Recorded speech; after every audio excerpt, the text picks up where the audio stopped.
পঞ্চম পর্বে দ্বিতীয় ধাপে 18,500 গৃহ ও ভূমিহীন পরিবারকে ঈদ উপহার হিসেবে ঘর ও জমি প্রদান করলেন প্রধানমন্ত্রী শেখ হাসিনা।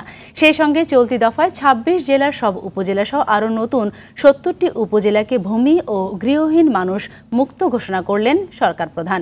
সকালে গণভবন থেকে ভার্চুয়াল মাধ্যমে দেশের বিভিন্ন জেলা উপজেলা এই ঘর প্রদান অনুষ্ঠানে তিনি বলেন, ঘূর্ণিঝড় রেমালে ক্ষতিগ্রস্তদের তালিকা তৈরি করা হয়েছে। মারফ্রিজা রিপোর্ট।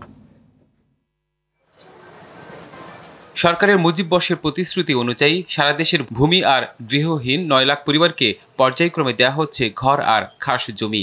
2020 সালের 23 জুলাই থেকে এখন পর্যন্ত 4 ধাপে ঘর পেয়েছেন 2,66,012টি পরিবার।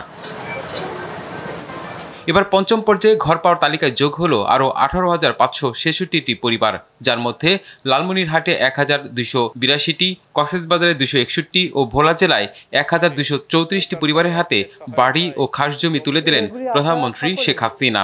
আমার পক্ষ থেকে তাদের হাতে হস্তান্তর করবেন। গণভবন থেকে ভার্চুয়াল মাধ্যমে উদ্বোধন শেষে প্রধানমন্ত্রী শেখ হাসিনা বলেন, জাতির পিতার আকাঙ্ক্ষার দেশ গড়াই তার মূল লক্ষ্য। জাতির পিতা যে জাতির জন্য এভাবে জীবন দিয়ে গেছেন, তার আকাঙ্ক্ষা পূর্ণ করাটাই আমাদের কাজ। আজকে আমরা তার সেই পদাঙ্ক অনুসরণ করি পদক্ষেপ নিচ্ছি যে কিভাবে আমরা এদেশের মানুষের ঘর বাড়ি তৈরি করে দিয়ে মানুষের জীবন মান উন্নত করতে পারি। প্রত্যেকটা গ্রামকে আমরা নাগরিক সুবিধায় নিয়ে আসব, প্রত্যেকটা গ্রামের মানুষ নাগরিক সুবিধা পাবে।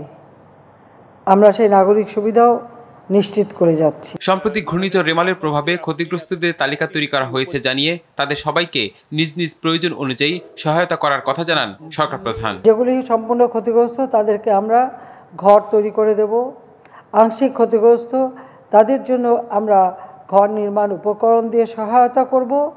অর্থাৎ এই যে প্রাকৃতিক দুর্যোগ, এই দুর্যোগে যারা ক্ষতিগ্রস্ত তাদের পাশে আমরা আছি, প্রাথমিকভাবে যা যা প্রয়োজন করে যাচ্ছি। আর এখন এই ঘর বাড়ি যাদের ক্ষতিগ্রস্ত হয়েছে, আমি তাদের এটুকু বলতে চাই যে আপনাদের চিন্তার কোনো কারণ নেই, প্রত্যেকেরই ঘর নির্মাণ যাতে করতে পারেন সে ব্যবস্থাটা ইনশাল্লাহ আমি করে দেব।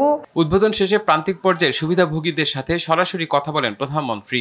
খোঁজ খবর নেওয়ার পাশাপাশি আগামীতে যে কোনো ধরনের প্রয়োজনে পাশে থাকারও প্রতিশ্রুতি দেন তিনি। ওয়ালাইকুম আসসালাম। আপনি খুশি হয়েছেন সেটা দেখে আমরা খুশি। মারফ্রিজা, RTV, ঢাকা।